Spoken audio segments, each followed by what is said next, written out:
السلام عليكم، معاكم عبد الله فتحي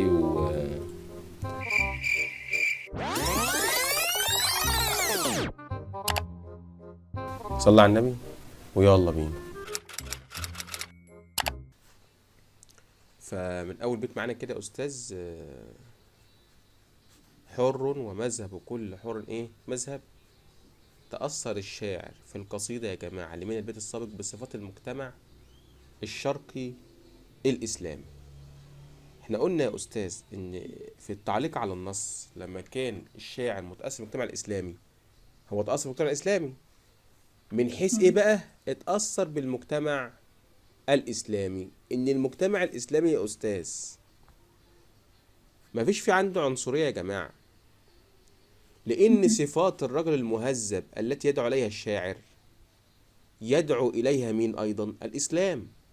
قال النبي صلى الله عليه وسلم: لا فضل عربي على أعجم إلا بالتقوى. فبكده بيرد على المجتمع الأمريكي وبيرد على عنصريته يا جماعة، اللي هم بيفضلوا الأبيض على مين؟ على الأسود. فالإسلام قضى على تلك العنصرية، فالناس كلهم سواء في الإسلام. طيب، حر، ما معنى حر يا ولاد؟ غير لو اسمها ايه طليق، يعني غير مقيد. غير مقيد بشيء. والتكرار يا أستاذ، تكرار كلمة حر أفاد إيه شيء ده؟ العوامل. أي تكرار يفيد إيه؟ أول حاجة، أي تكرار يا جماعة في أي شيء أول حاجة تكتبها التوكيد.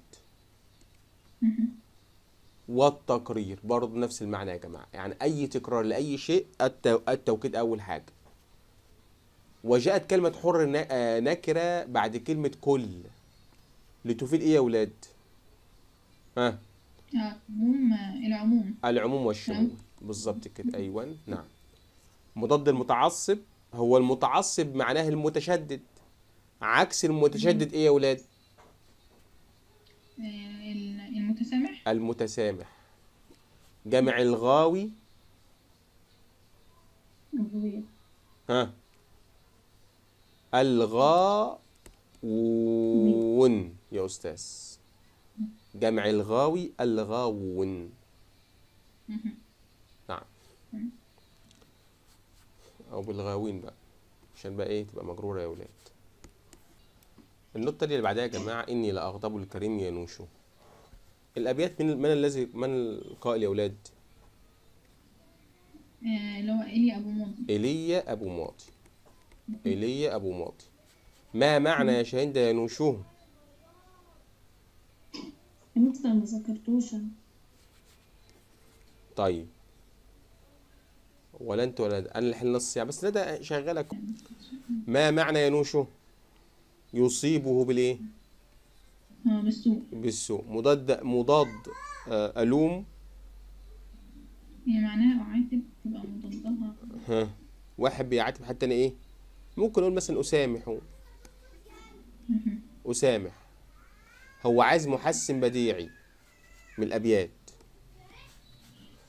يعني مثلا طباق. أو براحتك بقى، الطباق والمقابلة وكل ما حس بديعية يا أستاذ من الأبيات يا أستاذ.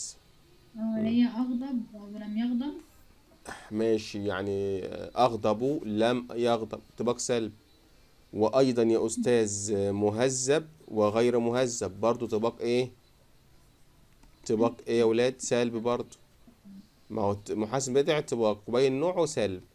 لو قال لك أصله في المعنى يوضح المعنى بالتضاد. طب أسلوب خبري مؤكد بأداتين. الخبري. هم. مؤكد إني. بأداتين، أيوة يا أستاذ، اللي هو التوكيد، أسلوب التوكيد يا جماعة. إن والإيه واللا. والله. فاكرين؟ نفس الفكرة يا جماعة، مؤكدين اتنين، اذكر اداتين يبقى إن والإيه واللام يا ولاد. طبعا لما احنا قلنا اللام المزحلقة ولام التوكيد وهكذا. البيت التالي يا ولاد، حد حافظ النص؟ يأبى فؤاد أن يميل الأذى، حب الأذية من طباع العقرب.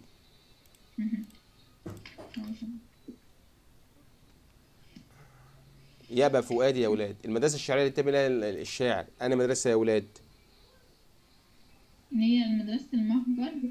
يا أستاذ المهجر. والبيت التالت اللي بعد ده يا ولاد، ما هو برضو نفس الفكرة يا ولاد. هو يأبى فؤادي اللي بعده ايه؟ لي ان ارد مساءة بمساءة لو انني ارضى ببرق خلاب. ويأبى فؤادي يا ولاد. الابيات من طبعا اللي بماضي. ما معنى يميل؟ يجنح. يجنح يا استاذ، نعم. مضاد يأبى، يأبى معناها يرفض، يبقى عكسها ايه؟ يقبل. يقبل. استعارة مكنية يا جماعة من الابيات. آه، يأبى فؤاد. يأبى فؤاد، هو ينفع الفؤاد يأبى يرفض يا ولاد؟ يبقى استعارة ايه؟ مكنية. تفيد ايه يا استاذ؟ التشخيص. صور القلب بإنسان يأبى ويفيد التشخيص يا جماعة. تمام كده؟ طبعا حذف الإنسان وأتى بشيء من لوازمه. عايز محسن بديع يا جماعة.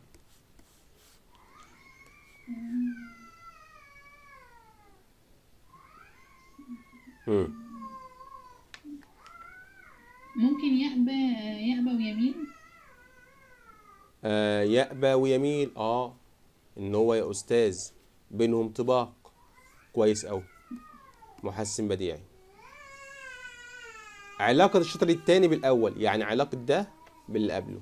لا انا اسف، الشطر يا استاذ التاني بالاول اللي هو يا استاذ حب الاذية ده.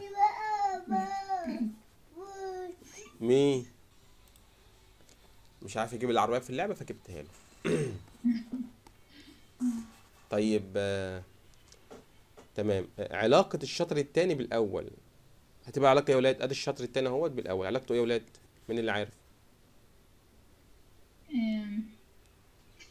هو بيقول لك أنا يأبى فؤاد إن أنا ما بحبش الأذى. ليه يا عم الحاج؟ أصل عشان حب الأذية من طبع العقرب. تعليل. بس كده تعليل. أنا لا تغشني الطيالس والحولة. ما مفرد الطيالس؟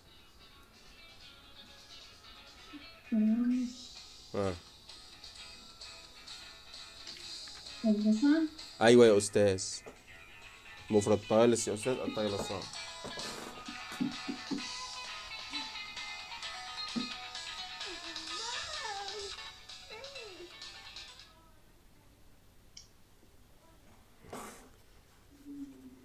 ماشي يا جماعة.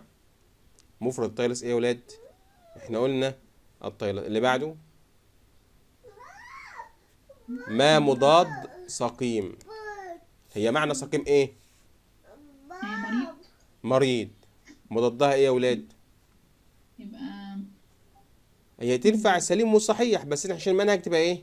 صحيح، عشان المنهج يا جماعة. يلا اللي بعده. قال ابات قلنا مين؟ اللي هي بماضي يا ولاد. واسلوب الشاعر في النص، هو بيتكلم على التعليق دلوقتي. اسلوبه يا ولاد ايه؟ لما احنا قلنا 3 حاجات. اتفضل. إنه لا يتجه للمصدر. لا، سهولة ألفاظ، وضوح عبارة والمعنى يعني، واستخدام الصور والمحسنات البديعية الغير متكلفة. تمام يا ولاد؟ ده أسلوب الشاعر. بصوا بقى، طالع يا أستاذ يعني يجيب لك سؤال من التعليق كده أهو وسط النص عادي. هو مش يقول لك إن ده سؤال من التعليق، لأ، أنت بتستنتج لوحدك بقى من الأسئلة يا جماعة، وضحناه كذا مرة. فنخلي بالنا لو سمحتوا يا جماعة. النقطة اللي بعدها أنا لا تغشنا برضه يا ولاد. من دواوين الشاعر، هو عايز من دواوينه إيه يا ولاد؟ من دواوينه اللي هي تبر وتراب. أيوة يا أستاذ، تبر وتراب. مفرد الطيالس قلنا إيه؟ طيلسان. في البيت تاني سورة بيانية. عيناك من أثوابه في جنة ويداك من أخلاقه في سبسب. هو عايز السورة البيانية يا ولاد.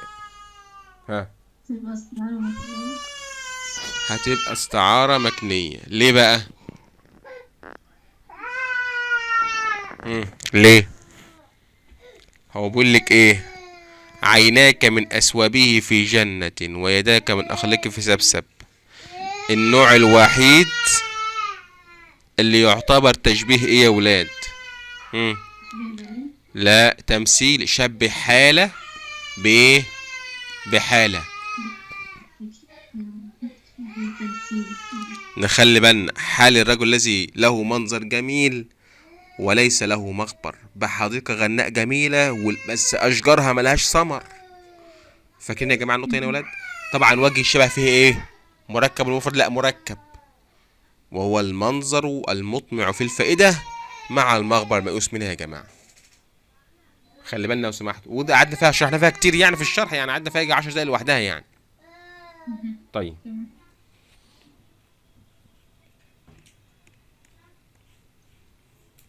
إني إذا نزل بلاو بصاحبي دفعت عنه بناجزه وبمخلبي. ناجز جمعها نواجز. النواجز يا ولاد. نعم. اللي بعده مفرد العري. أنا آسف، مرادف العري. الظاهر. بالظبط كده يا أستاذ. وسترت منكبه صورة بيانية. لا، مش استعارة، إنه مش بيفضحه، كناية عن صفة، عن صفة حفظ الأسرار وعدم مثلا ايه نشرها، إذاعتها كده يعني. عاطفة الشعب في القصيدة يا جماعة، محب المهذب ولا كراهية المخدع ولا الاتنين؟ ها؟ الاتنين. نعم. وإذا بصرت به بصرت بأشمط. العاطفة برضه يا أستاذ تبقى ايه؟ زي ما احنا قلنا قبل كده. الحب لمين؟ للمهذب. تمام. والكره لمين؟ للمخادع. يبقى الحب للمهذب والكراهية للمخادع يا أستاذ. دي العاطفة. في البيت ده يا ولاد في محسن بديعي. في الغالب بتلاقي المحسن البديعي يا ولاد اتباق. فين هنا اتباق؟ ها يا ولاد استنوني بس. هو واحد يقول لي يا أستاذ ممكن يكون أشمط.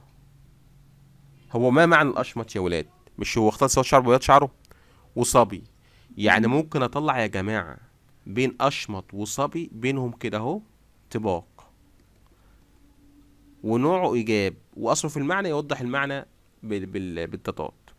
وممكن يا جماعة جت في الامتحان قبل كده بين الشطرين ده وده بينهم مقابلة توضح المعنى يا ولاد. فاهمين الفكرة؟ المقابلة جملة عكس جملة، وممكن تبقى كلمة عكس كلمة يا جماعة هنا. لأن هنا يا ولاد جه قبل كده في امتحان قبل كده قريب، وما كانتش موجودة في كتاب مدرسة، بس الصح بتاعها انها تكون مقابلة يا ولاد. نعم يا شين، سؤالك ايه؟